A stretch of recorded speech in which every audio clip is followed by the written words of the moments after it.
Allow me to begin by appreciating Dr. Hyun Jin Preston Moon in absentia, the founder and chairman of the Global Peace Foundation, Dr.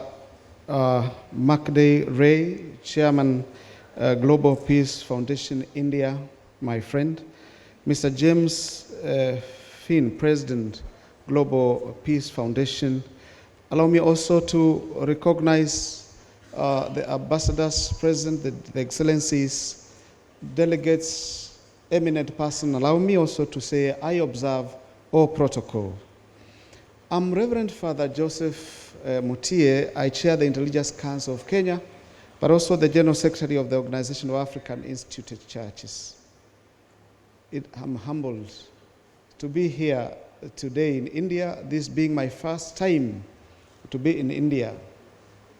We really appreciate the Indian community in our land. They come as great engineers, they come as great doctors, and we have so much in common to share with the people of India. I would like to thank the Global Peace Foundation for giving me this opportunity to come and join in this conference, but also take this moment to appreciate the great work of peace building that the Global Peace Foundation is doing across the world. Allow me to share just a small biblical story as a religious leader, which is found in the Bible. A young man found himself taking a small journey from one city to the other.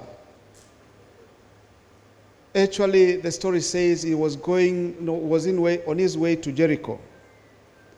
And in the middle of his journey, he got a very terrible moment where robbers came and robbed him. They beat him, but also left him there to die beside the road. 3 people passed by. One was a religious leader. He looked at that man and said, "No, this is not the moment to serve. I have so much to do in the temple.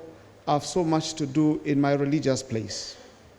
The other man passed by. He saw this was a fellow from his community, but he said, "This day I would not make my hands dirty, because if I touch the blood of this man, I will be defiled, and so therefore I will not be accepted before the Lord." The last man was a stranger who passed by and saw the wounded person and felt pity on him and reached out to him, oiled his wounds, wrapped him, and took him to a place where he could get some hospitality and promised to pay the bills if the man had to incur any bills. Brothers and sisters, this is the moment of Vasudhaiva Kutubakam. It is a moment when we are advancing human consciousness, where we need to go back to our thoughts and arise from where we have fallen as humanity.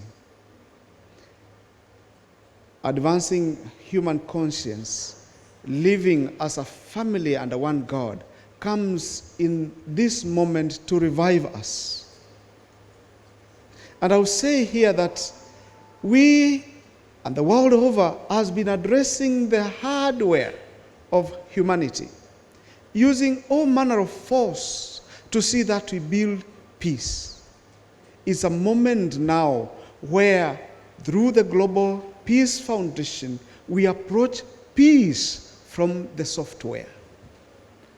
We, religious leaders, speak to the moral conscience of our societies.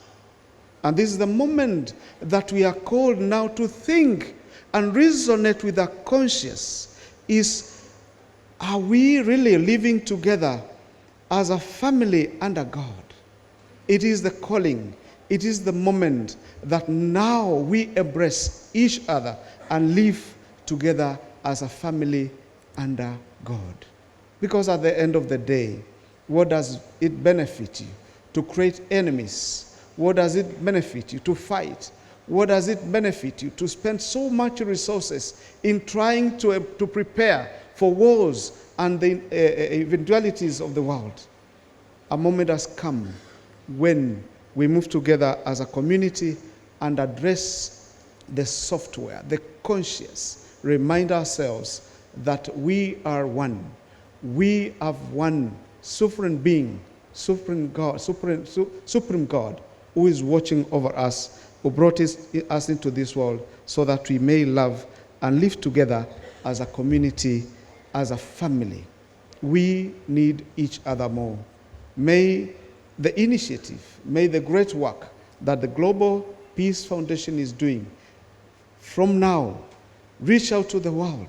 Everybody here reaching out to the world so that we remind each other we are one family under God. May God bless us.